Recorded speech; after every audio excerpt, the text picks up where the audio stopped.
Hello, everybody. Welcome to another episode of Tough Talk Tuesday with the Heavy Bag Boxing Team. I am your host, Robert Alexander. Alongside me is the captain of the ship, Lucas Biggers. Tonight we have James, and joining us shortly, maybe should be a couple other members on the team. Guys, how are we doing tonight?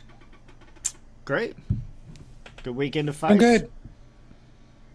Great weekend of fights. I kind of want to jump in first to the Lucas's favorite topic right now, and I wish Lucas, if you look on our website, Lucas has a video edited in there of him, but Lucas is dubbing this man as the Boogeyman. Bye-bye, yeah. Beterbiev. He had a great fight this weekend for him, but Lucas, the competition isn't there yet still. What are your take on the fight and where he's headed, and why do you dub him as the Boogeyman? Man, I've watched Beterbiev ringside too, and I mean, let me tell you, those shots are thunderous. They will echo throughout the stadium. He needs another step-up fight. It's just who's willing to fight him, and I don't think there's a lot of people out there right now. That's why I dubbed him the Boogeyman. I think he is going to be the most ducked fighter right now going forward. And you don't ever hear nobody be like, I want to fight Beterbiev. I mean, correct me if I'm wrong, but I've yet to hear those words from anybody's mouth. Except maybe Canelo, and I think that was a bit of a farce. Well, Canelo is down at 168. He'd have to step up to fight him like he did Kovalev. And according to Canelo, he wants to unify the titles first. But James, why do you think people are ducking Beterbiev, and what are your thoughts on his fight this weekend? Well, he took care of Gvozdyk. That was a TKO, and Gvozdyk is a really, really strong fighter. I think Gvozdyk is the one that took what's the guy from Montreal? I've got it here. Donna Stevenson out, and that was a resounding victory there. So I'm going to say that he's just the monster at 175. It'll be hard to find anyone to beat him. I don't know of anyone who can compete with him at 175. And there's Javi. How you doing, guys? Looking sharp over there, Javi. Thank you. We'll see. We'll see how he does at 175. I think he's going to be the undisputed very shortly. See how that goes. Javi, you need to cut the sleeves off of that shirt. No, I want to have some sleeves today. Next week I'll bring back a no sleeve shirt. I feel all That's underdressed and stuff. Why you got to show up? That's a Sunday shirt. I was actually doing something. That's why I didn't have time to change and get comfortable. So. Hey, Javi, we're talking Beterbiev. Lucas dubs him now as the Boogeyman in the division. He had a great TKO victory over a very tough opponent. He was a very tough opponent on Saturday afternoon.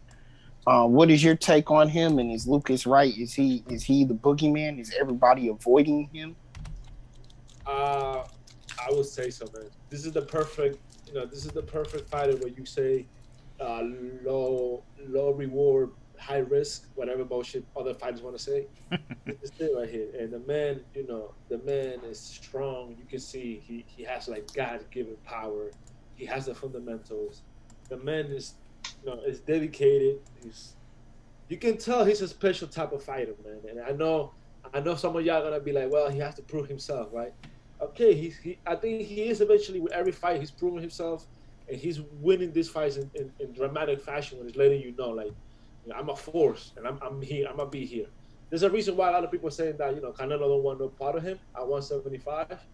I think him and Canelo is a great matchup, right? But I think this guy will give Canelo a run for his money at 175. Canelo won't. Canelo has fight the bigger guys at 175, but this guy, he's not as big, but he's solid and compacted, and he has skills. So he's a threat. He's a major threat, and there's a reason why nobody's mentioned him.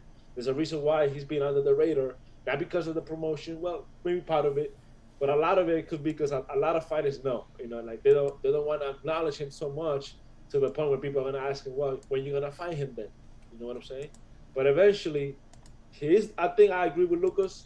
He is the boogeyman, and a lot of people are not. I'm not saying they're scared. They just like not mention him as he's not in the game, like trying not to give him any type of attention because they don't want that attention to come back to them. Like asking, so when you fighting him then? You know, since you mentioned him. You know what I'm saying? Mm-hmm. So interesting enough, there is talks of if Joe Smith Jr. can get past his next opponent, that would be the ideal opponent next slotted for Beterbiev in a showdown with a valid 175-pound fighter. Bivol is still out there, still undefeated. He just has been missing in action. So we look forward to seeing him in the ring coming up later on this year as well. Those names are out there. We all know the issues with Kovalev right now, but you know, I'm even willing to throw that opponent that Kovalev had, that prospect that everybody was touting, you know, that Kovalev could have. He could even be thrown in the mix there. But you know, I'm agreeing with Lucas. I don't see none of those guys stopping him or even beating him. He's a legit talent. His power is thunderous. And this was a guy who was tough as nails in a showing that a lot of the other fighters out there have failed to get the TKO. And he went out there and got it. So you got to give him credit for that. Yeah. So that was a great show. I'm wondering how he's going to do against Bivol, because Bivol's got a lot of movement, really, really great boxing skills. And then another guy in the division is Gilberto Ramirez, Zurdo Ramirez. So those are some really, really great matchups. And then you got, obviously, Joe Smith. So it's piling up real nicely for us fans. Hopefully, you know, those fights will materialize, you know, by mid-year. At least one of those three. And Bivol just makes everybody kind of look bad. I mean, it's hard to look good against Bivol. Yeah. Oh, you know what, too? My man Barrera, I think it's in the mix, too, right? Sullivan Barrera? Oh. Yeah, he is. He's ranked. There's no question. Yeah. WC's got him ranked in the top 10. Yeah. But you know what? I think, I'll be honest with you guys. If we're going to see any of these matchups, the most likely we're going to see is going to be Joe Smith. You know they keep throwing Joe Smith to the Lions. He keeps coming back victorious. So they're going to, once again, they're going to throw him to the Lion. And you don't know. He might surprise us. But if out of all those people we mentioned, I think most likely we're going to see Beterbiev being matched against Joe Smith. I mean, that's a good fight, though. On paper, like, that's a good fight. He didn't do too well against Bivol, though. I mean, Bivol just had too much movement, just too quick, and kind of danced circles around him. So we'll see how that goes. But, you know, with Beterbiev, I think that's more of a clash.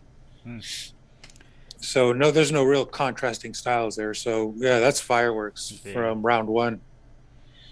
Yeah, Bivol, I mean, with Bivol, you really have to have your technical hat on.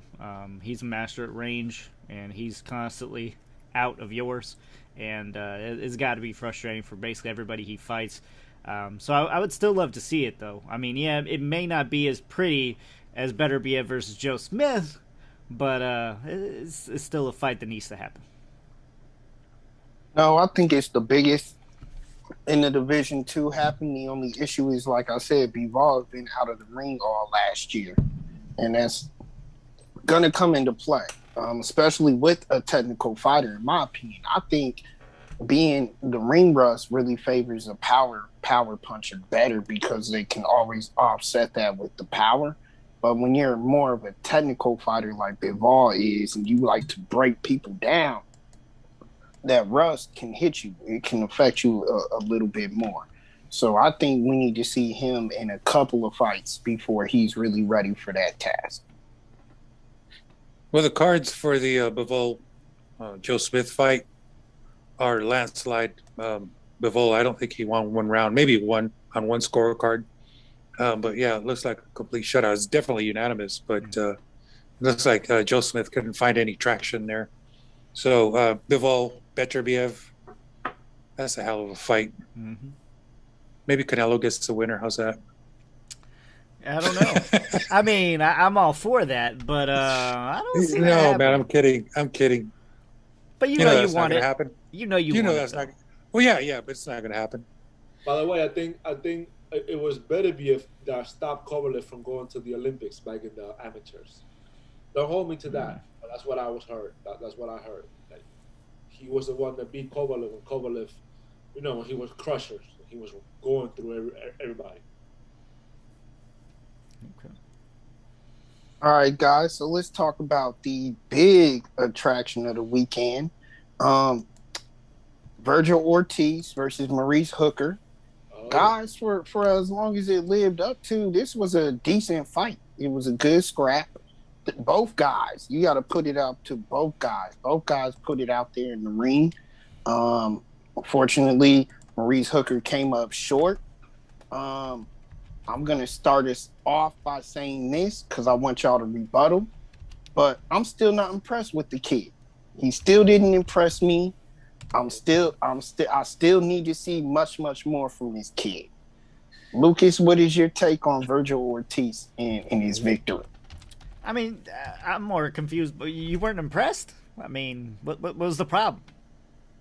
What didn't you like? So he didn't stop Maurice Hooker. Maurice Hooker got injured. The injury stopped him in the fight. It wasn't a punch thrown flush or landed. It was a punch that Maurice Hooker landed and then couldn't continue. He broke his arm or wrist or whatever the case may be. There was no excuse on that. When he went down in that fight, it was from a punch he threw. That's the first issue. Second issue, he was getting jabbed all night. And there's some wear and tear on that face from those jabs. So that tells me that if he does try to fight a guy like Crawford, big trouble for him. Big trouble. Man, look, okay. You're saying that, but the way I see it is completely different from the way you saw it, okay? Yes, I mean, technically you're right with how it happened, but how many fighters have fought with a broken hand? I mean, I mean, a lot. This happens. You're never 100%. You're never in the fight 100%, okay? Something always happens. Gamboa fought with a damn torn ACL, and you're sitting here talking to me about a broken hand. I don't give a shit, okay? That's Maurice Hooker giving up, okay? He knew he was outmatched. I'm not saying Hooker's wrong for doing that. I think, he took his L, and he took it like a man. I don't think he should have been booed like he was, but it is what it is. I mean, that's the way I saw it. He quit. It was no different than, Lomachenko when he was making people not come out on the stool. He made him quit. He did what he was supposed to do, and he got him out of there. And I think he looked phenomenal doing it. Personally, I'd like to see him against Crawford. And it sounds like Crawford's like, oh, man, you got to work your way up. Why? What else do you have on your plate, Crawford? Nothing. I think I'm hearing some quacking. I see. I think he sees what I see. The kid's not ready. And you can't diminish the fact that it was a punch he landed. I'm talking about Maurice Hooker. Maurice Hooker landed a punch and went down. How are you going to say the man was using that as an excuse and it wasn't a valid injury? That, my friend, that's wrong. Have you seen a fighter fight with a broken hand? That's my simple answer. I mean, that's lately, my answer. No, they've been pulling out. A lot of fighters been pulling out from broken hand injuries. Some fighters are made differently. But I can show you fighters in lesser fights with broken hands that still go out there and try to win. That's all I'm saying. James, what is your take on this? He's like, I'm just going to go away. No, I mean, I'm dead. You can't deny that the man popped his hand and then went down. And then immediately the referee stopped the fight because obviously an injury happened. Mm-hmm. And yes, he's right to call out the fans for booing him because you're not in the ring. You're not fighting a Virgil Ortiz. And like I said, the man was losing, but he wasn't losing that bad. He was landing jabs. He was the punch stat for him was almost even. So you can't really say he wasn't in the fight. Well, in his defense, no. I mean, first of all, I really liked his style. He's a good puncher. He's a good fighter. He's a good boxer. I was surprised, first of all, that he went away from his game and decided to go toe-to-toe early in the fight. Having that reach, having the speed, having that pedigree. I mean, the guy's a great fighter all around, but he gave into Ortiz's plan and just fought short. And I thought that was a big tactical error there. I think you want to stay away from a guy like Ortiz and just jab and play the long game. He failed to do that. A couple other things came to mind there with that question. After his knockout in the 6th round, I believe it was, the 6th, he decided to go toe-to-toe with the 13 seconds left in the round. Not a good thing. Not good thinking there, and it's not a good tactical move because he got tagged again and again and again, and he came out in the 7th that much weaker. I thought those last 13 seconds were crucial for him to kind of start that period of gaining his balance and getting back into the fight mentally and physically. I think he wasted that time. But the guy's, he's a balls out fighter too, so you can't take that away from him. You gotta give him props there. He took it to Ortiz when he was in trouble. A lot of fighters would run, dodge him, use the ring width to stay away. But no, he went for it, so I give him props. But then again, not a good move. I liked his post-fight interview as much as I did the entire fight. I thought that was kind of fun. But honestly, I don't want to get away from your question, but I was very, very impressed with Ortiz, with his punching, with his combinations, with his footwork, with his conditioning, head movements, everything he did. And is he the complete package? Getting there. Certainly getting there. He's just young. He's 22, I believe. So let's give him some time there and a few more fights. And yeah, maybe when the Cold War is over, we'll see him fight Crawford or Spence and all those other cats. But complete fighter right now for his age. Really, really, really impressed with him. I'm gonna add my 2 cents with the fact. I'm gonna start my 2 cents with the fact that he did prove himself. For all the people that said he had to prove himself, I think he did prove himself. I mean, I think some people are being harsh on the kid because saying, well, he haven't fought nobody yet, or there's a lot of hype around him. Let's remember, a lot of people made Gervonta Davis a pound-for-pound fighter when he was still fighting no names. You know what I'm saying? C-class fighters. Because there was a lot of hype around him and the way he was disposing those these C-plus fighters. You know what I'm saying? Now with Ortiz, I think this is his toughest matchup up to date. But you could tell the quality's there. You know what I'm saying? You could tell that the skills are there. It's just a matter of matching him up correctly. But hey, he also stopped this dude that we had on not too long ago. Y'all remember Herrera? I think it was Mauricio Maestro Herrera. Yeah. Man, that guy was durable as hell, man. I haven't seen. I don't know if he's fighting literally or not, but that guy, he could box, he could bang, and he was durable. He had an extra freaking chin. So when he stopped him, I was like, it put him on notice. Like, yo, this kid is not a joke. He's definitely a force.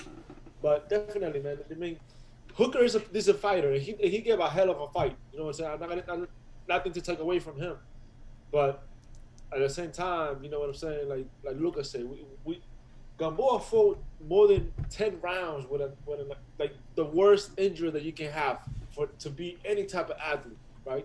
Now I'm not questioning his heart. I'm just saying he saw that the fight wasn't going his way, so there's no point in taking more punishment and going through this injury time and time when you pretty much have no chance. I'm sure if he would have been up in the cars or knowing that he's better getting the better of it, he probably would have pushed better. Like I said, I'm not questioning his heart. I can't blame him. Him and his team made the right decision. Sometimes not your night. Come back better. That's it. Yeah, I mean, even when asked at the end of the fight, Maurice Hooker answered the question. He's not ready yet for Terrence Crawford. You can take that Well, he said he doesn't care if he's ready. He wants to fight, and you gotta commend that. I think it is what it is, and for Crawford to basically be like, no, you gotta prove yourself first and work yourself up and get some more wins. For why? Who have you beaten lately that really did prove themselves? I mean, I don't get it. I don't get what he's saying. I don't understand it. What does he have cooking right now? I mean, him and Porter are going back and forth as far as Twitter beefs go, but I don't see no actual talks from what I can tell. We might talk about that later on, but just for me, judging the kid's performance, yes, he did win the fight. He was clearly winning the fight, but Maurice Hooker was actually taking it to him as well. And with the A-level, elite-level fighter in the ring with him that night, he would have probably got schooled. That's my opinion. My question to you is still, and I like Crawford, okay, and I think I'm completely taken wrong on this, but still, everybody crowns him pound for pound, and I can't do it because it's simply not in the pudding. Yes, he's shown us that he's amazing and good, but he has not proved it in the resume yet. And for me, I'm not I think you're this good type of person. I need to know you are this good. You need to prove it to me. And I don't have one of those benchmark type fights. I'm sorry. I think we can all agree, even in the latest opponents that Crawford has had, they all are above the resume of Virgil Ortiz. That's fine and dandy, but I mean, does really Crawford have a young up-and-coming fighter like a Virgil Ortiz on his resume? I mean, yes, he cleared out a division, but again, who did he beat to do so? Even the latest names, Kell Brook is a big name out there. Even though you don't like him. Look, no, Kell Brook was a big name. Still is a name. No, he's one-eyed now. Who's that? Amir Khan was a name. He is a name in the industry. That's about all Amir Khan is worth as a name. Don't get me started on Amir Khan. Those are all big names that people know. People don't even know Maurice Hooker. They know Kell Brook. They know Amir Khan. Do you know who Richard Abril is? Abril, I've seen Richard Abril fight before. A lot of people don't know who he is. He's a good fighter, right? But just because you don't know his name and his name doesn't bring dollar signs does not mean it's not a good fight. I'm not saying that. You're basically saying Khan's a name, so fight him. Who is Khan beat to be a big name? You're only speaking of the name worth money, basically. Right, and that's how fights are made. See, let me put it down in perspective for our fans out there that want to know. Because basically, what Rob is saying is he's okay with fighters ducking other fighters. It's all right. It's not. What pays the sport? What pays the fight? The fans. Okay, the fans. If the fans don't want to see the fight because they don't recognize the name, you're not going to get paid. I see nothing wrong with a guy like Crawford coming out here and saying you have to pave your way. He had to do it, and y'all are still threatening him and saying that he still hasn't done it yet, and he still can't get the bigger fights because of what y'all are saying. So I don't see anything wrong with Crawford coming at this kid saying, "Yo, get some bigger names first." And that's what the purpose of this argument is. It ain't about anything else. It's about Virgil Ortiz versus Crawford versus Terrence Bud Crawford. And he's not there yet. I think that fight's way off in the future, though, even if he was there. It's just two different promotional companies, and you know how that works. But in Maurice Hooker's defense, I mean, this guy's he defended a world championship. And won some really, really great fights. I think he's a strong name in the boxing world. He's not an Amir Khan. He's not a Kell Brook. He's not who else you compared him to. But I think Maurice Hooker is a really, really strong, really decent, well-known fighter. Definitely not the most well-known, but in his own right, that guy gets props from me. Yeah. I think he is putting on a good fight, and I didn't want to make it sound like I'm thinking he's like, trying to get out of the fight. I mean, I kind of agree with what Javi was saying. I mean, yeah, he was hurt. Fight already wasn't going his way. Why continue to put yourself through that punishment? Sometimes it's better to just take the loss. He's got a title defense against Alex Cholo Salcedo, and I think that ended his career. I know that Salcedo's done. I think that was the fight that ended it for him, and that was against Maurice Hooker. I could be wrong. I'll check it here, but in his last outing, it was like that was enough for him, and that was just that was Arnold Barbosa versus Salcedo, but my mistake there. But no, great fighter, and he stopped him in 7 rounds. So Hooker's strong name there. I think that was a really, really great matchup for props to Golden Boy. Props to Golden Boy. They put him in the fight with a really good solid test, and he came out flying colors. As far as his injury, who knows? They say he broke his hand. I'm cool with that. Not going to challenge him on that. But what I will say is that Ortiz was in it every round, and he fought well. Did everything he had to do. So props to both of them in that regard. Welcome, Shakura, to the show tonight. We're talking Virgil Ortiz. The argument going on right now is, of course, I'm not impressed with the kid still. But what is your interpretation of what went on and your impression of Virgil Ortiz? I mean, he's tough. I mean, Ortiz, he's not someone that you want to be in a fight with. He just proved that it's going to be rough. It's going to be a rough night for you as an opponent, especially with him going to your body consistently. So I think that's what really got Maurice Hooker out of there is the body punches. They were so vicious. And yes, while he was throwing one of those vicious body punches, Maurice's hand did suffer an injury. It was kind of simultaneously. Both things happened around the same time. So that's enough for anybody to be like, okay, I can't go on. But I mean, for me, the real question is, I didn't understand why Maurice Hooker was put in that position. I mean, I understand he wanted to fight, but nobody in his camp was like, well, wait a minute now, bruh, you just got up to welterweight. You haven't tested this type of power before. So for me, it was like Ortiz ended up being more of an A-side because, he was at least had some experience not a lot, but some experience at welterweight and knew what that feeling is like.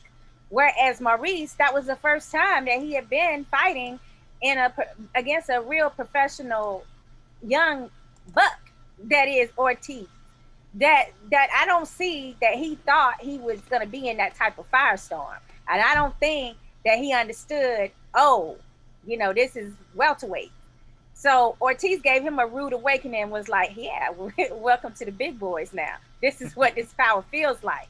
So I think that was the only reason why the fight was stopped at that point, is because between the hand injury and the fact that Ortiz was starting to really target that body real bad.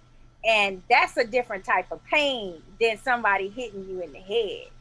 And I just didn't think it was a good fight for Maurice Hooker to start out his welterweight, journey in. I mean, that's like you're trying to start at high pedigree level with somebody like Ortiz. And very true. Very, very true. Yeah, I felt that he should have eased into that particular weight class. But it was the first time that he was going to be on display at a weight that was more suited to his body type. You know what I'm saying? Because I had mentioned to you guys before that all the rest of his fights is kind of like he came in and he was already a little bit drained. So this was the first time that he probably really didn't have to be drained in order to make weight. So I think that helped him. But it wasn't enough to overcome someone with that type of vicious and pressure, vicious power and pressure that someone like an Ortiz brings. And matter of fact, it looked like almost the same fight for me as Ramirez had with him, guys. As far as the pressure fighter and the body punch and the heavy hands. And I think the reason why, as Rob said, Virgil did have some marks on his face. He really did. And I think that had to do with the fact that he really didn't respect Maurice's power. I don't think he respected it at all. So he was like, yeah, I'm finna get this. Welcome to welterweight, buddy. And I think that's why you had he might, how you have some boxers that just have thinner skin than other people too. It's not necessarily that they're getting hit more. It's just the fact that, they just have some more sensitive skin. But I do feel that the reason why some of those punches were allowed to land for Ortiz was just because he didn't respect Maurice's power. So that's my synopsis on that. And I know you guys brought up Bud and all these other options. Like if I'm Ortiz, I want to go for somebody that's at the top of the heat. And I want to go for someone that's got a belt already. So that would be a Bud. It would also be a Spence as well. And it would be a Ugas. So I don't know why we were pinpointing Bud. I mean, even though he did say, I want to fight everybody that's, that's top level. So that's an improvement for me from some of these other guys that, really don't care about fighting the best at all. So I'm definitely not going to be against Ortiz for, standing up and saying, yeah, I want that fight. I want all the good fights, Like that's an attribute in today's landscape. Yeah, a lot of people don't want to challenge other fighters. And, he's the one that kind of called out Crawford. Yeah, he did say basically anybody, but... come on. And for Crawford to turn him down already without even, really hearing anything was already kind of like, what? Why not? Now, why you got to shoot down our hopes already? Come on, at least hear us out or at least humor him. Don't just, nope, that ain't happening. Yeah, it's what? Man, you need a fight, okay? You need a good win. Here he is. Go fight him. I don't understand. It's not a good look for Crawford. People, to put it in perspective, these same people that are saying this right now will sit here and say when he loses to Crawford, he wasn't ready. He was too young, and I need to see Crawford fight better opponents. So that depends. Now, you could be right, and that could actually happen. That could be the case. Yeah. Or it could be Canelo, turns up being one of the boxing's best after he loses to Mayweather. And I think Canelo's loss to Mayweather helped him tremendously. Yeah. It all depends. Or he could go on a losing streak, and then we could know maybe he wasn't ready at all. Maybe he was a little bit overhyped. Yeah, but you know what? We gotta wait to see. Yeah, but at the same time, it's like you said, Lucas. It's kind of disappointed to see Crawford dismiss the kid so quick, without even giving him a chance, and then. Fighters and fans talking about, from fighters maybe I can understand, but fans talking about he shouldn't be calling out Crawford, blah, blah, blah. Well, when we got fighters that are coming up and there's a bunch of hype around them, and they're not calling everybody, we'd be like, oh, he's not calling this guy, he's not calling this other guy, he's fighting all these, Uber fighters and Uber drivers and blah, blah, blah. But now when they calling out these other fighters and they want to challenge themselves and they want to dare to be great, now we're telling them, oh, nah, chill, kid. You're not ready for that yet. Earn your stripes. You know what I'm saying? Humble down, kid. You don't do that. You can never win with the boxing fans, right? It's a double-edged sword. And it's true what you guys said. It could happen that he wins, and he surprises all. Happen that he lost, and he becomes like Mayweather Canelo. When Canelo got way better after that, or he started going on a losing streak, and then all the hype, everything, all the future promises kind of go down the drain. The only way to find out is if we get these matchups. Now I understand. Right. I understand Crawford playing this game with Spence. And I know we're not in that subject yet, but I think he should approach this a little different than the way he approaching Spence. Spence is kind of like they've been talking about. I'm gonna blame Spence for trying to distance himself out of that matchup. But as far as Ortiz, the kid won. Yeah, I think he definitely wants to be in the mix. So he knows that he needs a bigger name to get known. You know what I'm saying? It's only right for somebody that's coming up to call out the big names, because that's what you need on your resume, the big names. The one that nobody want to fight. Once you fight them and you make a good account of yourself, even if you lose, then your career is going to boom from that. Well, Yeah, but I mean, the guy, he never really called out anyone. They asked him if he wanted to fight Crawford. He's like, I don't know if I'm ready, which is the right thing to say. Probably not. But I mean, he said, yeah, I'll take the fight. But what's he supposed to say? No, I don't want it. Wow. I mean, these boxers are promoters. Got to know how to promote themselves, and that's what he does well. Some fighters do it better than others, but I think we're very far from seeing anything like Crawford Ortiz. I mean, that's 2024, 2025. I mean, that's way down the road. It's just, to me, a shame that, the ring announcer interviewing puts a microphone in his face and says, "You want to fight this guy?" Oh, he's a retard. Chris Mann. It's just not gonna happen. It's a shame, but they don't have anything else to ask him. They don't have anything else to talk about. So it's like Spence, Crawford, all the big names. It's TV, man. They're selling TV. Yeah. That's their job. Like you said, Maddox, that's what he's supposed to do. But to me, it's just all conflagrated because we know that's not going to happen. He knows it's not going to happen. Here's a fighter responding to something that is just it's like this weird supposition. It's not going to happen, but he's responding to it. I want to have something to say about Ortiz at this point because, they feel like he's getting more easy hype from boxing fans and this and that, when in actuality, we don't know. Well, we can try to look up their amateur record and what all they've been through in their career up to this point that they're in, but most fans don't do that. So we don't know what all this boxer has actually been through to get where he's at. And guess what? If he continues to stay humble and if he continues to want to fight the best, people are going to continue to love him. And that's something that other fighters need to figure out for themselves. Like, hey, wait a minute, why the hell they want to prop up, Ortiz, or why are they hanging on him and his every whim of who he want to fight? Like, these things are not by accident. Boxing fans do love certain boxers because of certain things that they do. That's the marketing of it. I mean, the promoters and things, they think they have it figured out. Okay, so we want two Mexicans to fight, or we want a Mexican Puerto Rican to fight, or a black person and a Mexican to fight, but they really don't understand the personalities and things like that go into what makes a boxing fan love certain fighters. You got some people that's crazy about Tyson, and then you got other people that's crazy about Roy. I mean, you got different, and they're not from the same ethnic group. So I think it just requires a little bit more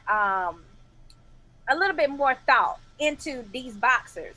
But the boxers also got to catch on too and be like, well, yeah, I mean, people seem to be gravitating to those boxers that's willing to take a L. Those that aren't as concerned with whether or not they're going to win. Those that will take a risk, like Teofimo. You know what I'm saying? Like that's the part that people don't understand, that are complaining about Ortiz receiving, accolades at this point. I'm sorry, we got some comments here. Mark Anthony comments, Ortiz is a good fighter, but he needs more fights before getting to the big stage. That was a dumb question to ask a fighter after winning a fight. That's to show you that just because you have a microphone doesn't mean you know boxing. Asking Ortiz a fight against Bud. Ugh. So, yeah, I mean, I don't think Mannix is very good. I think he does get a lot of slack and rightfully slow. But well, he knows the big names, and that's what it does. And because Spence and Bud were in the audience and he was there with Maurice Hooker also responded in a similar way that he's not ready for a Bud for sure. But at the same time, he's there. He was there with Maurice, who he thought was going to win against Ortiz. So there's a link there. He's not just coming out of left field and just, wildly saying, oh, would you fight Bud? I mean, it's a couple of commonalities there. It's the weight class. It's the fact he has a title. It's the fact that, he's in the audience. It's the fact that Maurice was getting tutelage from him. So, it's not, completely out of the realm of him being like, so who you want to fight that? Would you fight Bud? Oh, yeah. And I'm I sure don't think DA's that's in was in his bad. ear, like, ask it. Exactly. Yeah. But I there's mean, there's a lot of other sorry, Rob. There's a lot of other fights that I'd rather see, or not rather see, because I'd love to see Crawford Ortiz, sure. But I mean, in the meantime, man, there's a lot of fighters. I'm looking at this list of welterweights here, and there's just a lot of people.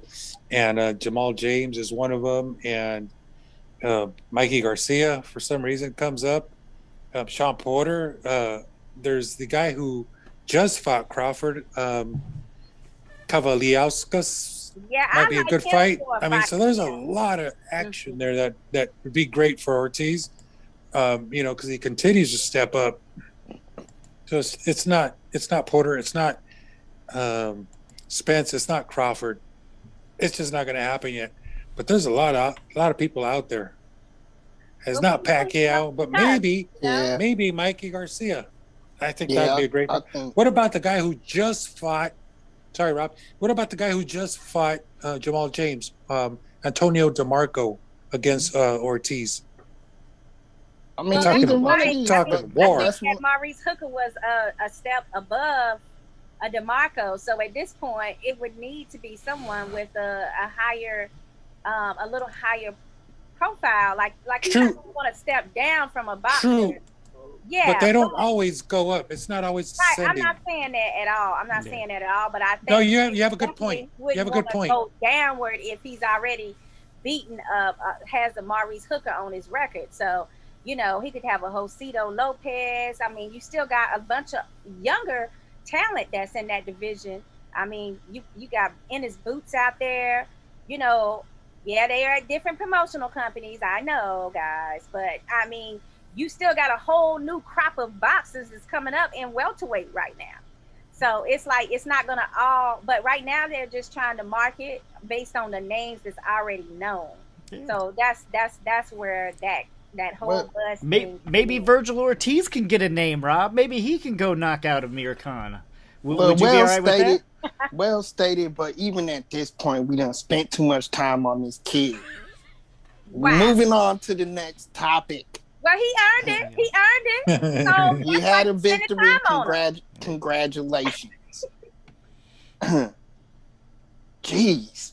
Now, I want to talk now Danny Garcia, guys. Danny Garcia says he's moving up to 154.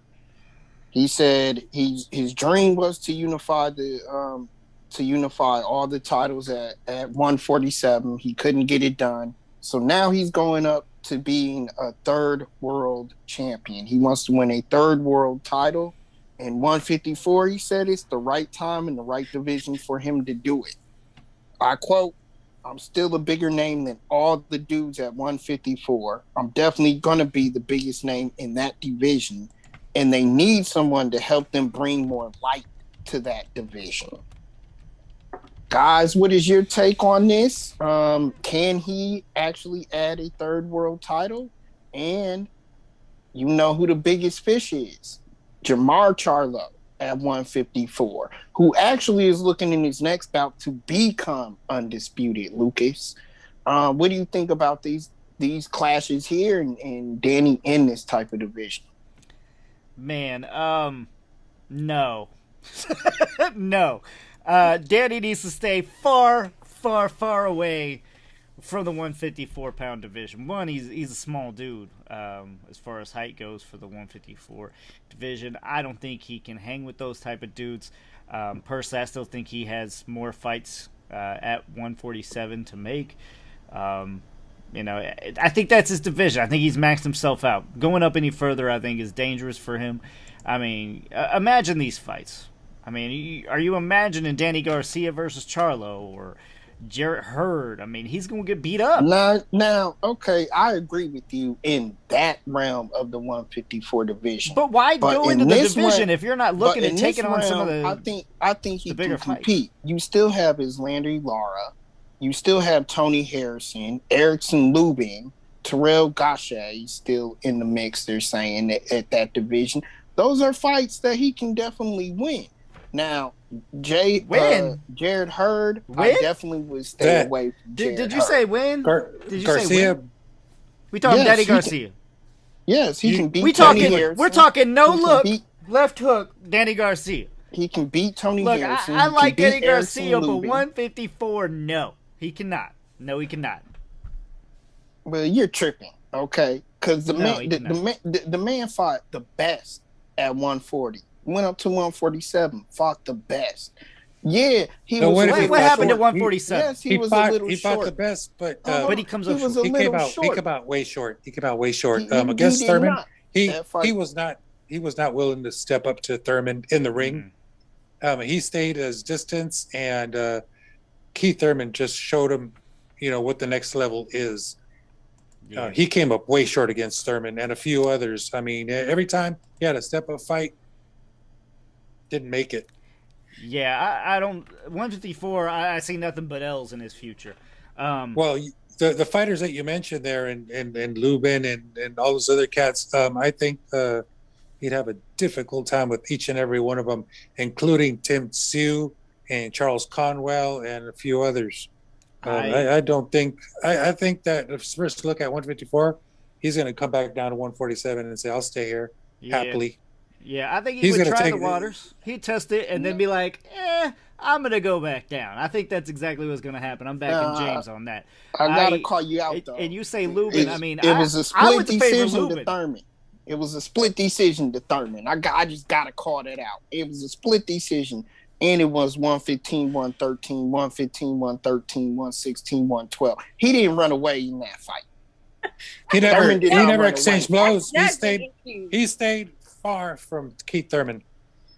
Yeah, Was and not that's willing about to trade judging. punches with Keith Thurman. I think this is going to be a big mistake, and he could get himself seriously hurt depending on what kind of fight he takes. But 154 is definitely not for him. If he's thinking about changing weight classes, I think he needs to try to cut weight and go back down to 140. That's his best option. Going up is no, that's bad. That's bad, man. I don't think so. Number one, I don't even know if Spence or Crawford could go up, let alone Danny Garcia. No. And they're talking about two people that beat Danny Garcia, Rob. I think 154 is bad for him, buddy.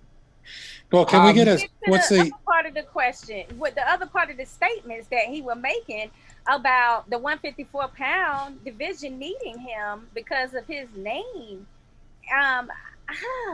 I have problems with that because I think that's one of the greatest divisions out here right now because these guys at 154 are actually fighting each other. Jermell, Hurd, Lara, all these Harrison, all these guys are fighting each other. They're not like these other divisions where people are still being kind of avoided or they're kind of like tiptoeing around. The higher quality fighters in that division. All these guys are really J-Rock even, Jason, all these people at this division are really fighting each other. So who exactly are we talking about Danny actually going in and fighting? I don't have a problem with him being smaller as far as like shorter, because we do know that, sometimes people that's short can kick somebody that's tall as ass. We just saw the other week at one of the fights. The guy was like so much taller and he got KO'd quick by Gosha, as a matter of fact, at 154. So I don't think it's about height as more as it is about the skill level of these guys. I mean, we're talking about top quality boxing IQ guys that's at that division. So I don't think there's I'm not saying that if Danny doesn't have IQ, don't go there. I didn't say that. What I'm saying is these guys have a much superior level IQ. You're talking about a Tony Harrison made in Detroit type dude at 154 from Crunk Gym. That's not a good match for Danny Garcia. Lara, Cuban descent, not a good match. Jermell, Charlo, not a good match. These are all people that have had very good amateur careers and then some. So that's why I don't think it's a good fit. Not so much for the size of it, but before the higher quality and competition that he would be facing. Well, it's both, though, because you think about it. I mean, the higher the pedigree, the more they're going to be able to use that height at their advantage and be able to keep them at bay. If you could tell Mauricio Herrera was able to do that all 12 rounds, Mauricio Herrera should have won that fight. And I think Lara's slightly better than El Maestro. So he wiped the floor with Danny Garcia as far as I was concerned. I would put all my money on Lara, even an aged one, at 154. I think, I mean, I don't know. Other than just maybe like a tune-up 154 fight, I really can't see Danny Garcia winning anything significant at all in this division. I just can't.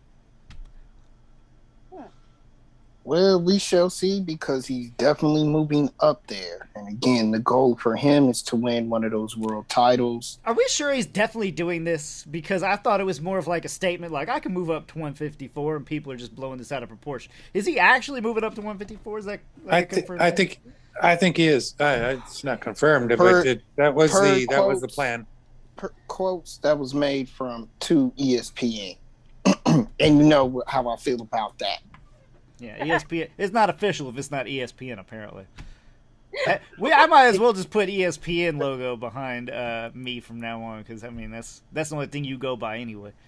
Nah, but I saw some video, and it wasn't ESPN, but there was Danny himself saying that a lot of people think one of his goals in boxing was to become a three-time a three division champ. So he's already 140, 147. He's chasing the 154. He don't see himself going back to. Maybe he can get 135. I don't know. But the idea is that if he is stepping up, you look across the top and you see all those champions, and could he beat any of those champions? Brian Castaño, Charlo. I don't see him beating those guys right now. And that's the way to judge it. I think is, can you take down the guys that are at the top? But maybe they're I don't think so. Maybe they're targeting Brian because he does have a title.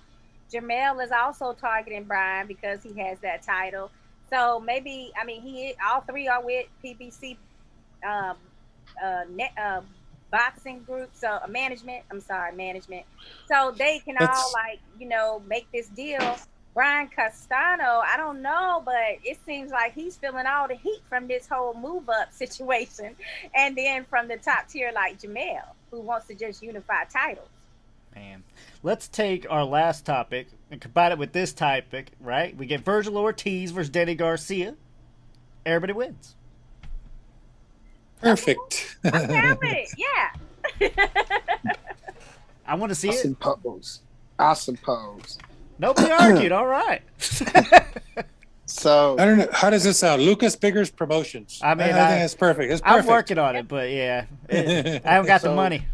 That's the way to do it, though. Based on Javi's reaction down there, it looks like he's reading the book right now. So we might want to switch topics because Javi's bored over there. I was trying to get that link. From the interview. Yeah, sure you were. Javi, hot girl texting. Javi, let's start with you. Your take on this next topic here. But one second. We got our buddy Malachi says, I don't see Danny doing well at 154. Agree with Lucas, and he also chimed in and says Beterbiev is overrated. Lucas, take on that one.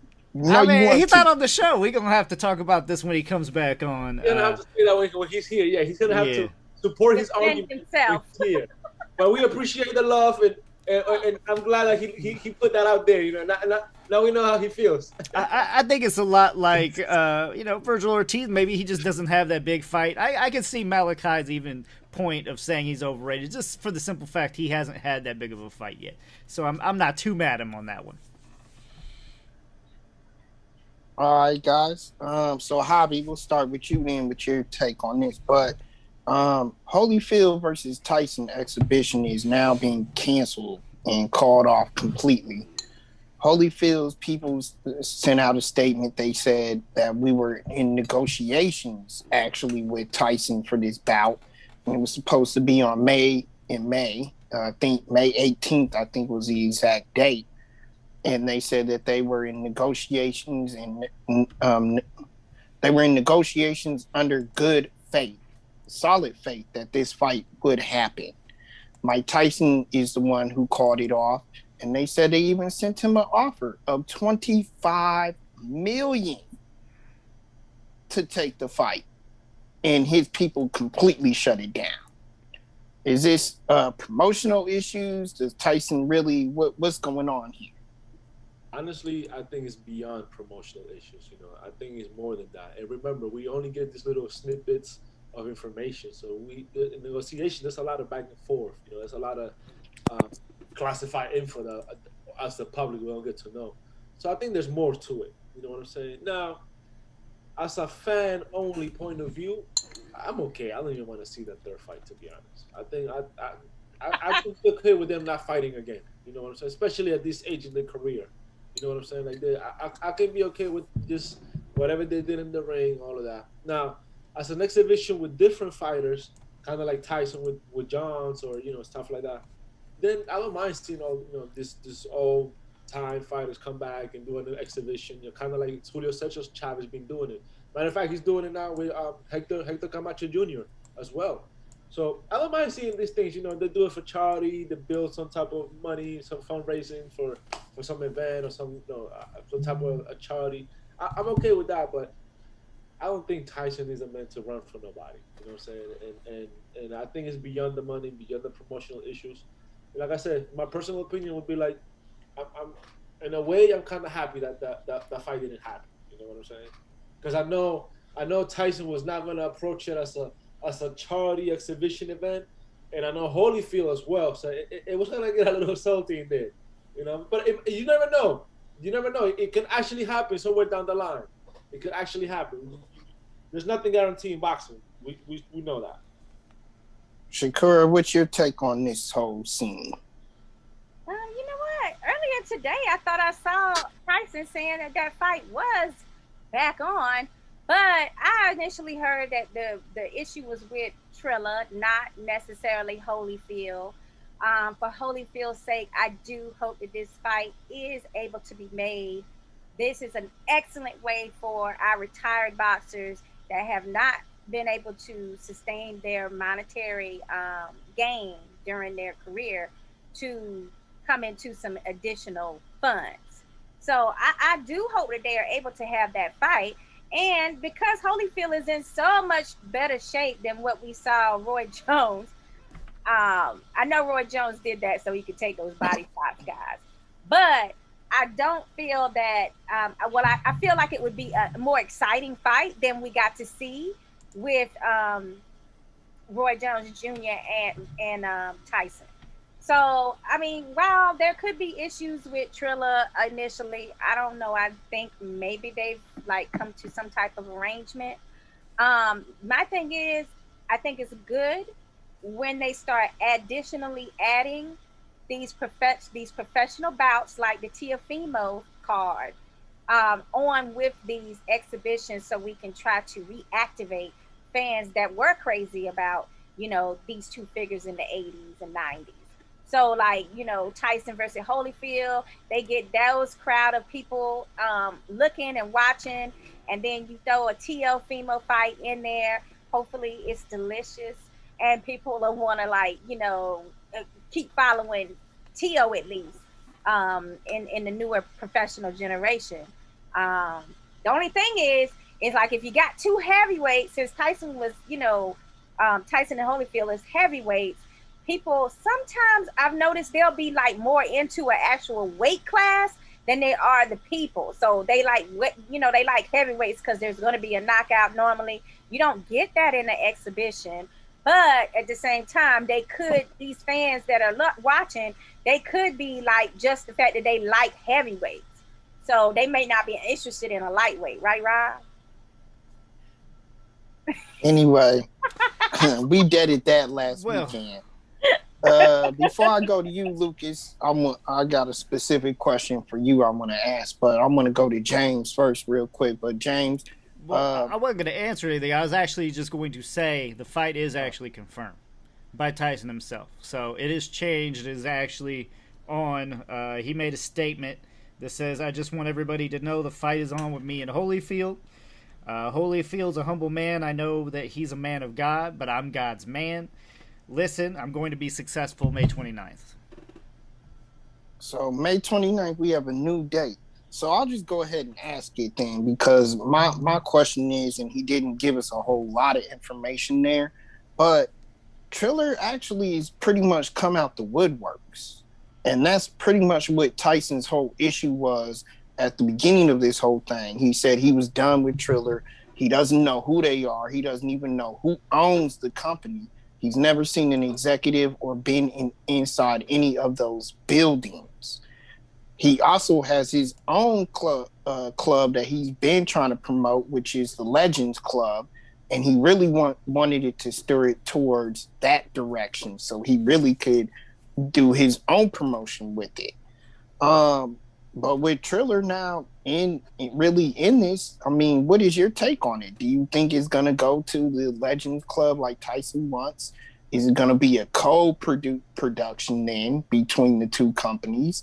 And what we need to find out what's going on, who Triller is, and who's running things over there. Because that's the big mystery, right, Lucas? I mean, yeah. I mean, they're kind of new to the game. They kind of popped up out of nowhere, and now we're just supposed to be like, all right, well, you know, what's going on? All of a sudden, you got these fighters now wanting to come over here with Teofimo Lopez, and it's like, I'm so confused. Are you going to be a promoter? Are you just going to be putting on pay-per-views? I don't know what's going on with Triller. I think everybody's confused. You know, boxing in itself is hard enough to keep up on, but they got to throw in other stuff, new stuff now, and it's like, man.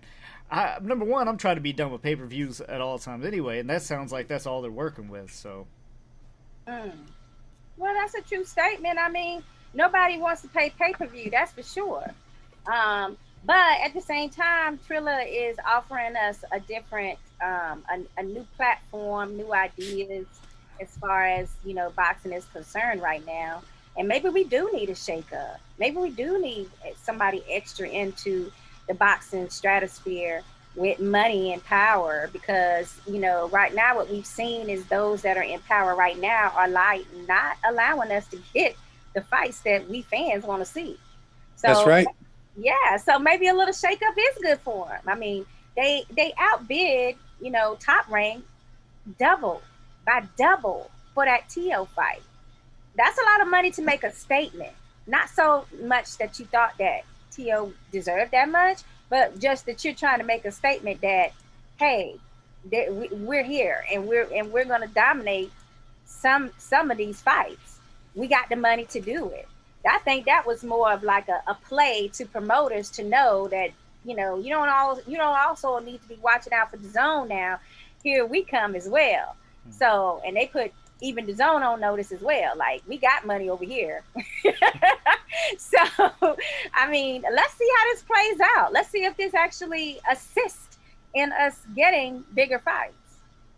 I'm not sure about that, but I'm not a fan of people coming out of retirement. I mean, these guys are up there in age, and if they're going to do a charity event, I'm all for it, you know. But an actual fight, guys that are over 50 years old, they did a lot for the sport.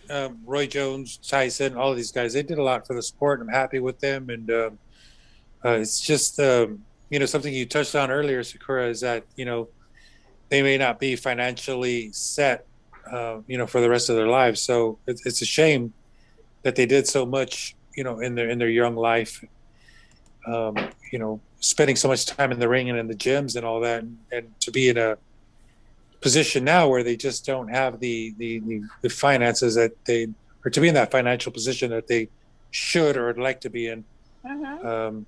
Now, if they're going to have a fight and one of them is going to make 25 mil, I wonder, or Tyson is apparently or reportedly, what Holyfield would make. And I don't know, man. I'm not one that's too hot on the idea of these guys fighting. If boxing would just get its thing together, you know, and get across all these promotional hurdles that we have with Top Rank and Golden Boy and PVC and you name it, we'd be in better shape, and we wouldn't be talking about Tyson and Holyfield. And I love Holyfield. I loves me some Holyfield, but 2021, come on. This was 1999, 2000, or maybe even before then they fought. 20 years later, come on. for boxing. But it's an exhibition. It's not like they really fighting. I heard it was a fight, not an exhibition. I haven't seen the word exhibition come up, but to be honest with you, I haven't really been following these things. These talks of these guys coming out of retirement really don't attract my attention too much as all the other issues in boxing. So that's to say I've not really followed it as much, but I hope it is an exhibition. All I can say is last time when the fans thought that there was going to be an actual fight, it was more hype about it. And the moment that the commission was starting to say, you can't do this and we don't want you doing that, and it is an exhibition, some of that spark kind of died off with these dormant fans that thought they were going to see some real action. So I think they're trying to just stay away from marketing it as it's not going to be a real fight again, because they know that's not going to fly with these fans that were thinking they were going to actually see a real fight. Yeah. Just the one thing that comes to mind real quick here is that I recall seeing an interview with Holyfield, and I guess financially he wasn't doing so well. He had lost a lot of his wealth to poor investments and some ill-advised activities there with his money. So I don't know. I hope he's doing well. I hope he's doing super well. But if he is going to make some coins in this fight and live better, more comfortable, great. It hurts me. It really hurts me to see that these guys are in this position. I think Tyson is doing pretty well. I mean, he sells. I'm not too familiar with the market, but CBD and kind of involved in that, right? He sells right? cannabis, but remember, he just got a big payday. But James, Mr. Steven Alexander agrees with you here. He's commenting right now. He says, I have great respect for Holyfield and Tyson, but boxing doesn't need a seniors division. In the long run, it will be bad for the sport. The fans disagree with you guys to the tune of 1 million. That was who tuned in to the last Tyson fight, and that was Tyson versus Roy Jones. They might even double it this time. Wait. No, you're talking about doubling it. No. Okay, look, I think if anything is going to be significantly less, okay? You're getting Tyson off this long hiatus that everybody's like, oh, and then you lied to him. You built it up and said, oh, Tyson's going to knock people out again. And you're like, oh, shit. People are getting excited. Now, people are hyped to the game. They're like, this is a sparring match. We saw this with Roy Jones. This is a sparring match, okay? We know we ain't going to see no damn knockout. Everybody that bought the first one, it don't matter. It don't matter. You know damn well people ain't going to pay for Tio. They're paying for this fight. This is the main event. This is the headline. And it's not going to be there. I mean, I don't think the sales are going to be anywhere near. And Triller may be out of boxing before they even really fully get in. Well, before you say that, and James or Lucas, somebody, I need somebody to investigate them and maybe try to get one of their people on the show. Look, I mean, you've seen this really before. Interested in that. Do you remember SMS Promotions? That was backed by, correct me if I'm wrong, that was backed by 50 Cent, right? 50 Cent, yeah, that disappeared, right? Remember Rock Nation Promotions? Now Rock Nation is still there. They're still there now. They're a reputable company. I haven't seen nothing. They just took a step. Are they in boxing anymore though? They just took a step out of boxing. No, they took a step out of boxing. Well, I'm talking about boxing. I don't care what they're doing anywhere else. A step out of boxing means...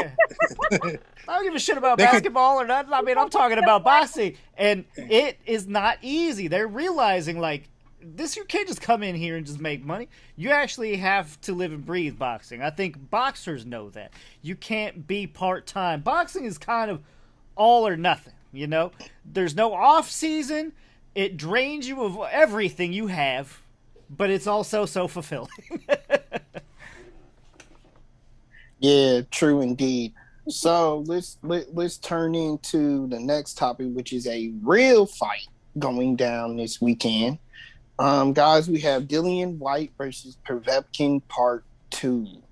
Now, I did try to pull up the undercard. Well, I did pull up the undercard, Lucas. There's nobody on it.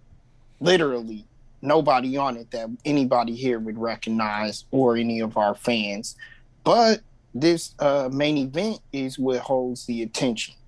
And we all know what happened in the first fight. I believe it was the knockout of the year, or at least the knockout of the year candidate last year.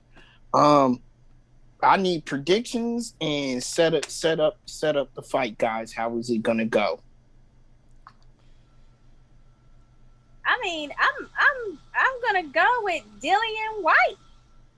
I don't see him making that same mistake. See, I think the whole setup was like, you know, Povetkin got dropped, and then the next round, Povetkin came back because Dillian Whyte let his guard down, and he thought he had Povetkin. So I don't see him making that mistake again. Do you guys? Because if you get, you know, that uppercut was vicious. So my number one priority in training camp will be uppercut defense against uppercuts. I mean, so like I just don't see that happening. And also, Dillian Whyte is under the gun, guys, because if he goes back into this fight and he loses this fight, there will be no more talk of Whyte being able to come back. This would be like a third comeback. I mean, and it was 8 fights, including Povetkin, that had to get him back into the standing or the ranking enough. You know, he was ranked number one contender a long time, but that never forced anyone to actually give him a fight for a title. So if he makes that mistake and he gets dropped again, or, you know, don't even look good, it's not going to be good. It's a career ender for me. Like, as far as talking about Dillian Whyte into the equation. So if I'm Dillian Whyte, I know I have to win this fight, and I cannot let my guard down at any time. He knows he's got power enough to knock Povetkin down, but the problem is Povetkin knows he's got enough power to knock Dillian Whyte out. Yeah, I think Povetkin's going to be kind of headhunting, and you know, I don't know. I want to say that I think Whyte can pull off a decision win, because I really don't see Whyte knocking out Povetkin, but I think we're going to see a repeat of the same, unfortunately.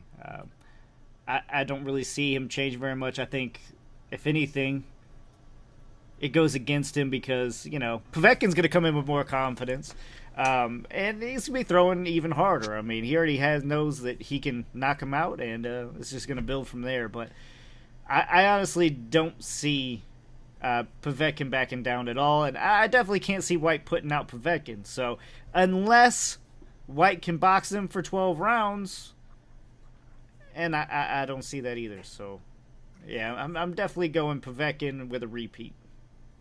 However, I did want to say, Rob, you're a little wrong. Chris Congo is a welterweight to watch out for that's going to be on the undercard. Claims to be the best British welterweight right now, so definitely worth checking out.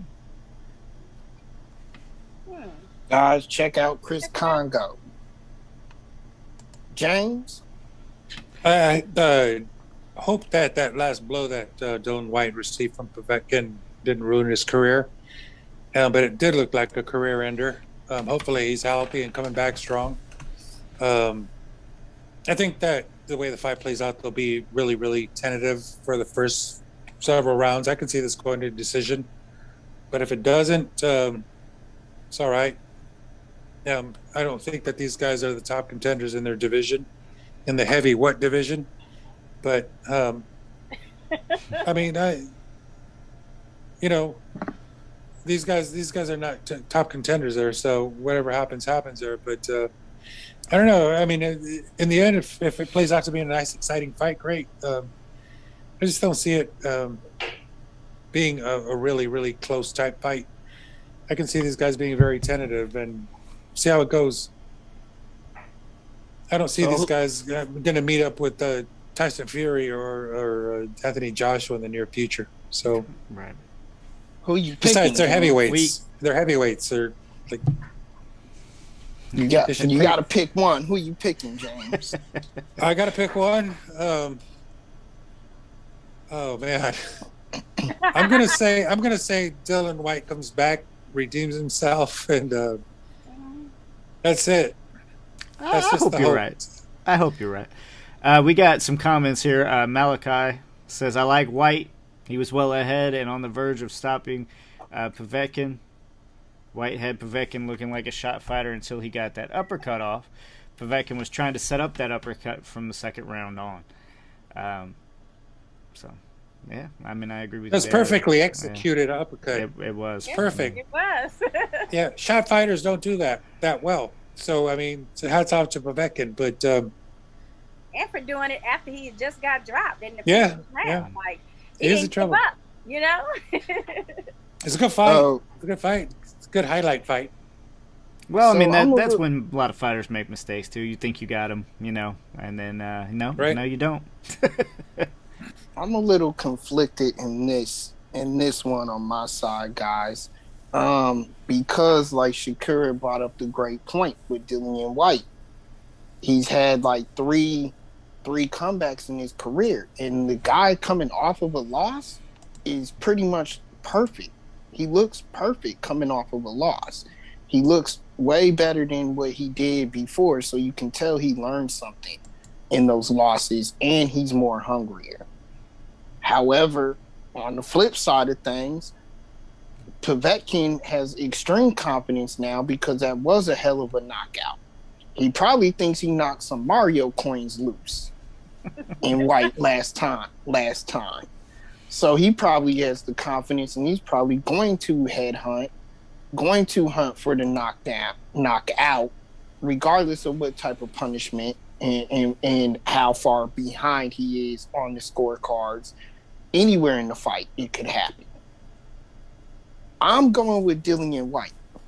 And here's why. I think Dillian Whyte is extremely smart coming off of a loss. I think he learns his lesson. I think he will try to outbox him. I think he will try to box more. It could be a snooze fest in certain degrees. I think you have Dillian Whyte on one hand, boxing beautifully and getting away from the power of Povetkin. And then the only oohs and ahs of the fight really is Povetkin throwing haymakers. And I don't see him being able to stop him. I think it could go to 12 rounds if Povetkin could last. And I think that Dillian Whyte gets a decision. And I'm really picking this because I want to go against Lucas, because I never agree with what Lucas says. Yeah, I mean, it could be also that, Whyte's going to be trying to box, obviously, but all I see is Povetkin trying to set traps constantly, trying to time him constantly. So, yeah, I mean, it may not be the most action-packed fight. I agree with you there, but, yeah, I'm still going with Povetkin. I see a tentative fight, but I don't see Povetkin throwing haymakers because it's just not his style. He's a really disciplined fighter. And discipline is what got him his last victory. But haymakers from Povetkin, probably not. We did see it in the Joshua fight. Loading up on punches, I agree. Haymakers, though, it's not really the same not thing. him. No, it's not the same thing. But, yeah, no, I definitely see exactly what I said. I mean, I can see Whyte, like you said, just trying to avoid at all costs and, kind of pop shot for the most part. And Povetkin's trying to set any trap he can, and eventually, he'll get fed. Well, we shall see Saturday night, people. That was all the topics that we ran through. I don't see time left. Yeah, no time left for anything else. But anybody got anything else they want to say, comment on, or anything before we let y'all go? Question to Sakura. Go ahead. Question for Sakura. Can you give us an update on One Time? Since you all from the same neighborhood. All I know is that he is training. He's been spotted in the gym recently more often. He was spotted in the gym. Yeah, that's like Go figure. That's different from a previous month. But I mean, well, like a whole year. So he is ready for a fight. Apparently, he is just waiting on word from his management team as to whom it might be. Oh, you're now the Keith Thurman ambassador. It's nothing to report, unfortunately. I mean, he's just waiting who they decide to match him up with. Gotcha. Cool. Maybe we could do this real quick, just a rapid fire discussion, but no rants if y'all have the time. Since this is a hot topic, we just throw this out there real quick. Gervonta Tank Davis. Y'all, he's in trouble with the law from an incident we already know that has happened. He had a little hit and run incident. There's more. The evidence has finally came out now that it was not only a hit and run, but it was a hit and run where 4 people were injured. And he left the scene. He left the car in the scene. And then it was learned that he was caught on camera even coming back to the scene and unloading stuff from the Lamborghini into another vehicle. Guys, is this kid, I mean, from what I understand, these charges are in the state of Baltimore, or in the city of Baltimore or whatever. They're minor charges or minor offenses because they didn't feel like anybody really was seriously hurt. But, is this going to affect his career? It should.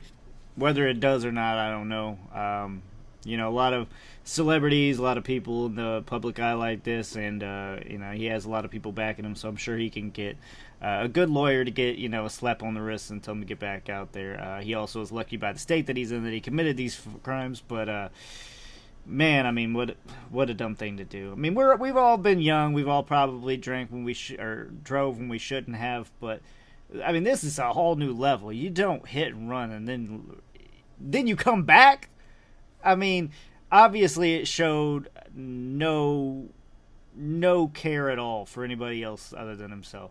That's all I can say. I'm very disappointed in Gervonta. That's about all I can say. Shakur? Yeah, I mean, I can't take up for him in this situation at all. I mean, I am a person that is I feel like he ethically or is immorally in the wrong here. I don't care about what the punishment is that the local authorities are saying it should be. I care about the fact that where was your concern for those in the other car that you hit that possibly had serious or severe injuries? I mean, yeah, when he walked away, did he even know whether everyone was okay or with that someone wasn't like passed away in the accident? I mean, it's got me asking all kinds of questions about that.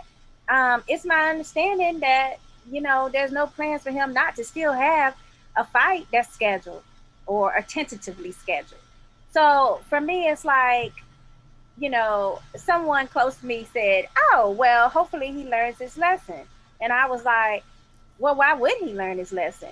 I mean, did anything get taken away from him? Is he going to stop having something that is beneficial to him in his career by doing this? So the answer is probably going to be no. So why would he change his behavior? I personally feel like this is very, very low for me. I don't normally speak out on boxers that have great, talent and natural ability and that can win like this. And especially a brother, like a African-American boxer. They get enough slack. The other thing that pissed me off really bad about yesterday was just how fast, as soon as you got a black boxer that's got some negative news, it's everywhere. It's like they just could not wait to have his picture up there and show it. Yes, he's partly to blame, but at the same time, it's like, wow, we be ready to pounce when there's something like that going on. And the thing of it is that Gervonta brought it on himself, to be honest with you. But I still don't like to see that type of thing. However, he's going to keep fighting probably. He's not going to have any repercussions. But I do feel that, I don't know if I can be his fan right now, guys. I don't know if I can do it because you left people at an accident, came back, got what you wanted from the accident scene. And did you think they wasn't going to know who you were? In Baltimore, with the type of vehicle you're driving, you left the car there. It's got your name. It's got your tag on it. They know who it is. Apparently, the people in the other car, a Toyota Solara, they also knew who he was. So it's no option for him to have felt like if I run, I'm not going to get caught. So, I mean, I understand that, probably by him partying, he was thinking, oh, I'm going to get a DUI. But I really feel like getting a DUI and staying to see if people are okay is a better crime to be a part of than a hit and run situation. Now that's me personally. I just would. I mean, and I forgot. Wild not having license. You're spending money on a nice party. You're in an expensive ass SUV, and your asses ain't got the damn license, guys. You didn't pay the damn $150 or however it was to just get your license back current. Come on now. James. We were all there, young, having a good time, driving around, and I, probably had a few more than I should have when I was driving. I think we were all there, but I got one thing to say to Mr. Davis, and it's Uber. Oh my Get God! you a We limousine. didn't have that. That's true. We never had that. We didn't. We have never that. did. We never Yeah. did. But Or he's got driver. it. He's He's got get no you money to pay a driver for the entire night. get you a limo. Get you your. I won't say it, but on so many levels. Though I mean, it's just an issue. Professionally, he's getting ready to get into that next fight. You expect he's in the gym, but he's out partying, and that's a thing. But honestly, it hurts me because it hurts me to hear that he's in this position because the guy is just ultra talented. He's a great fighter, and and goes and does something like this. People are injured. His activities, his response to all this is just off in so many ways. Guy goes back to the scene of the crime. What was he expecting to do? Sign autographs? No, Jesus Christ! I mean, it just on so many levels, this is all wrong. But Oh goodness. I always said, keep doing what you're doing. You'll keep getting what you're getting, and it's just a setback for his career. Who knows? Yeah. He'll hire some. He'll probably hire Broner's lawyer and get him out of trouble, and Oh shoot. he'll be back. You didn't have He'll to be back. go ahead and now come on. No, I do. Turn a new leaf now, James. Come on. But right, no, but I do want to say this. Thank God he wasn't injured, seriously, where he did a what is it called, the triple flip like Errol Spence did. Yeah. Because no, seriously, I mean, it's a good thing that he's able to be able to present himself in court and straighten this out as best he can and move on. But didn't get hurt in this accident, and that's a good thing. Definitely. But you got to take responsibility. Others did. When you Others did screw get up, All hurt. right, you here. need to this take is rapid fire responsibility. now. I got Okay, You well, got to rapid close I it want out. to say one more thing, Rapid though, fire. Rob. Nobody cares about him partying on his birthday. Nobody cares that he was celebrating the Santa Cruz fight. That's all good. Party, do what you want to. But when you're a celebrity, he's not the first one that does this shit. You got enough money to pay for a driver or Uber or whatever. Tell your friend to drive, whatever it takes. But don't get caught up in the stupidness. I had an uncle that died from a drunk driver. I think this is why it like mentally is too much for me. I just feel like, and then hitting and the run part. You can hit somebody and have an accident. Stay. Make sure people are okay. You could get an attorney just as well for that, for a DUI, and get it dismissed just as well as you could have. You're going to get caught anyway. Where are you going to go run to, They go get you. I mean... So from my Go ahead, my Ryan. understanding, they brought it back up right now because one of the actual injured persons has some long-standing effects from the injuries that are serious. However, they are hoping that she does surpass all these injuries, but it is a little bit, after effects. So that's one of the reasons why they brought it back up. So we all hope and pray that person does surpass those injuries like predicted. My message to these fighters, these young, and I'm gonna take Shakira's route here, but just in general, period. My thing to these young fighters, and I'm talking Spence as well, not just Tank, Spence and Tank, and even Broner in there, is you guys have a role model. He was the best in the business. Whether people agree with it or not, he was considered and is still considered the best in the business. His whole mantra, his whole career was, I never touch a drink and I never touch any drugs. And I always train. Take that. Take what he showed you, at least in that part, in that aspect of his life. You don't have to deal with the other crap, but at least take that and get yourself in shape, stay there, and live for this sport. And great things can happen. You're talking Mayweather. Know it. Okay, can yeah. Nobody argue that. Nobody argue that point. All right, next week, guys. And nobody parties like Mayweather. He still found a way to learn how to party real well without any alcohol or drugs. Next week, we got referee Tony Weeks. This is going to be very interesting, so everybody tune in for that. I'm very excited. Don't forget, next Tuesday, Tough Talk Tuesday, 9 p.m. Eastern Standard Time. For Rob, Sakura, and James, and Javi, who had to drop off early, thank you all for coming on the show, and we'll see you again next week, along with Tony Weeks.